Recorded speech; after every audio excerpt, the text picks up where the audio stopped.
people sitting together in a green room to make small talk as a distraction from nerves. This was challenging for me on this particular occasion, because everyone was speaking Welsh. I had only newly learned the language and was not quite fluent.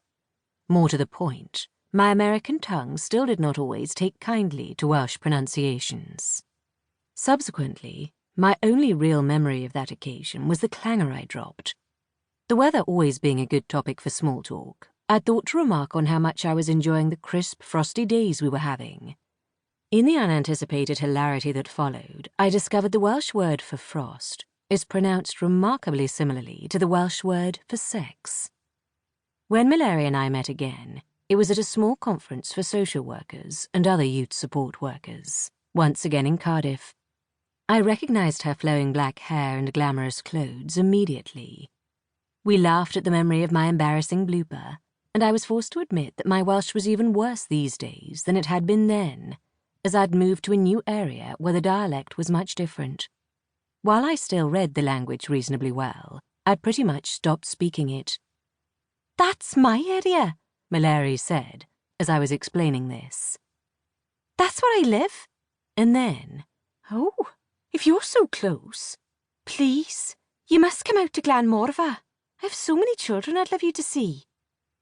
It took 2 more years before I found myself being driven along a largely urbanized beachfront that segued from one coastal town to the next, on the way to the children's group home, Glanmorfa. The whole area was run down, from the derelict industrial port built to serve now disused quarries, to the dreary pleasure beach with its broken roller coaster and shuttered kiosks. Then came the endless miles of holiday parks, row after row of faded caravans tinged with rust, all empty in the off-season. The car turned down a long single lane between 2 of these caravan parks. The road was badly potholed, so we slowed to a crawl. Indeed, it was such a bumpy ride we couldn't help but laugh in the back seat because we were so jostled. But then, through a small grove of scraggly trees deformed by the sea wind, a long, low building appeared. Its stripped-back, brutalist architecture hinted at a 1960s construction date. The white paint around the windows was peeling. The pebbled-ash walls were the colour of porridge. Mallory sensed my dismay at such bleak surroundings and said, "We're hoping the council can afford to paint this year, although I think they're going to spend the money on repairing the road." Inside, however, was a different world. The entrance area was well lit and painted in white and bright gradations of turquoise. There were posters up and photographs on a bulletin board of group activities and days out. At the far end was a glassed-in office with a calendar, individual schedules, and numerous photos of the children on the walls. I was introduced to Joseph and Anir, the staff in charge. As I entered the office area, Anir flipped on the electric kettle, took out 4 mugs, and measured instant coffee into them. "You take it white?" she asked, and added milk before I answered. Joseph opened a round purple tin to reveal an assortment of biscuits.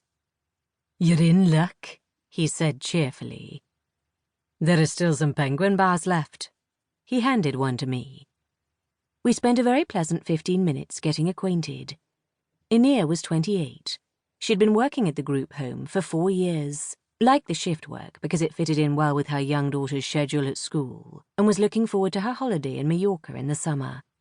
Joseph looked to be in his early 40s. He had been working at Glanmorfa for almost 10 years, longer than anyone else, and was now the day manager. He liked the work, he said. He realized for most people it was not a career, but for him it was.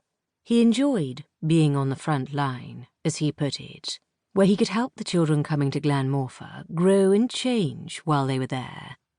He tried to give them a sense of belonging, a sense of being cared for, and this seemed to have happened, as several of the graduates, the children who had reached 18 and moved out of the social services system, still returned regularly to visit Joseph. After we'd shared coffee, Mallory and Joseph took me down a hallway adjacent to the office and into a small room crammed with furniture. 2 brown armchairs and 2 small filing cabinets were against one wall, and a well-worn beige sofa was against the opposite one. In the middle, with just barely enough room to get around.